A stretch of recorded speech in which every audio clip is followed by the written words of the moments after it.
दांत वाली बहू। रंजना कभी ब्रश नहीं करती थी।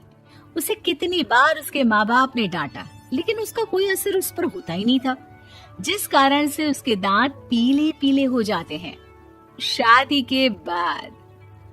अरे बहू, वैसे तो तुझ में कोई कमी नहीं है, पर तेरे दांत इतने पीले कैसे हैं बेटा? कैसे मतलब? कोई सर्जरी थोड़ी ना कराई है। वो तो क्या नाम, मैं ब्रश नहीं करती थी तो पीले हो गए। अब क्या करूं? आप कहें तो लाल करवा लूं या फिर काले? यार ये क्या है, क्यों माँ से लड़ रही हो? लड़ रही हूँ? अरे मैं लड़ रही हूँ या ये बोल रही है कि दांत पीले हैं, पीले। अरे तपस्या थोड़ी ना की है इन्हें पीले करने के लिए। बकायदा ब्रश नहीं किया है 20 साल तक, तब जाकर। छी, कैसी बात कर रही हो? ये उस वक्त तो पीले नहीं थे जब हम लोग तुम्हें देखने आए थे। अरे तब साफ करवा लिया होगा डेंटिस्ट के पास जाकर। अब देखो कैसे पीले पीले लग रहे हैं। रंजना सास की तरफ गुस्से से देखती है। फिर शुरू हो गई पीले पीले पीले। अरे पीले तो तब भी थे जब मेरे हाथ का रसगुल्ला उड़ा उड़ा कर खा रही थी और बोल रही थी, लड़की नहीं गुणों का खजाना दे रहे भाई साहब आप। खैर, अब वो लोग करते भी तो क्या करते, पीले दांत वाली बहू पल्ले पड़ी थी तो झेलना तो था ही। एक दिन कीर्तन में रंजना गाना गा रही थी। अरे कमला बहन, माँ का द्वार है, यहाँ तो सब शुद्ध होकर आते हैं, फिर अपनी बहू को ब्रश भी नहीं करवाती तुम।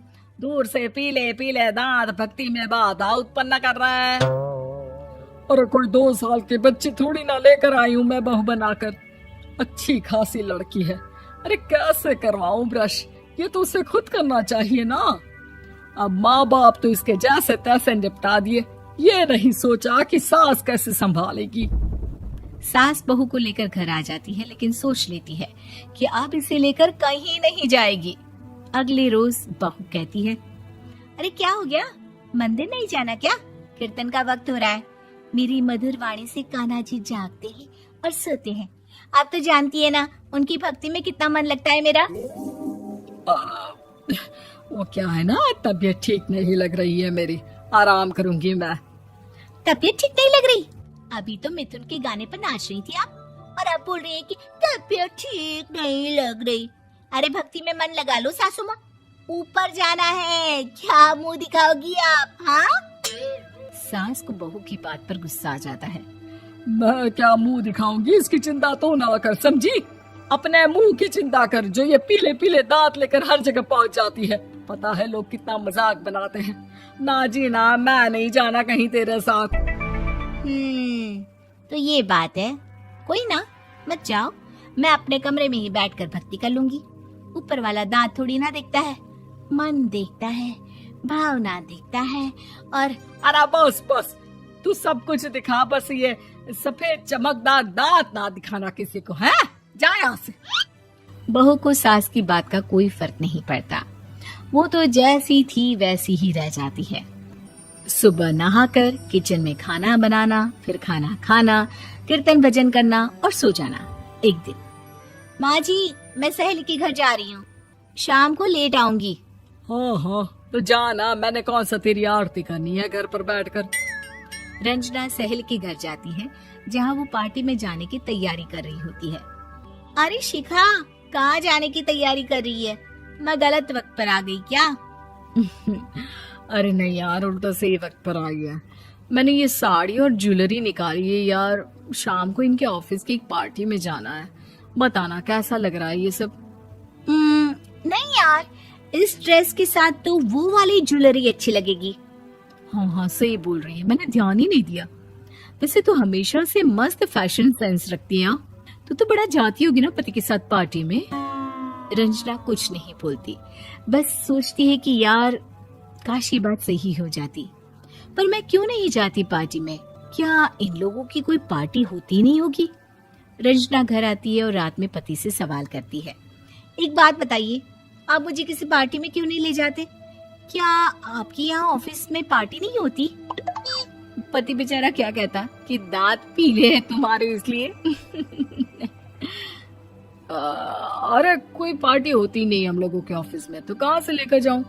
और मार्केट, मॉल, कहीं वीकेंड घूमना, कहीं तो। अरे यार, सारे हफ्ते में एक छुट्टी मिलती है, तो सोचता हूँ कि आराम ही कर लूं। क्यों? रंजना मन मार के रह जाती है। पहले कभी सास के साथ मंदिर जाया करती थी, लेकिन वो भी सास ने ले जाना बंद कर दिया। घर बैठी बैठी रंजना बोर हो जाती है। तभी उसे आइडिया आता है और वो मायके जाने का सोचती है। सासू माँ, 2 दिनों के लिए मम्मी के घर जा रही हूँ। अच्छा अच्छा, ठीक है, आराम से जा।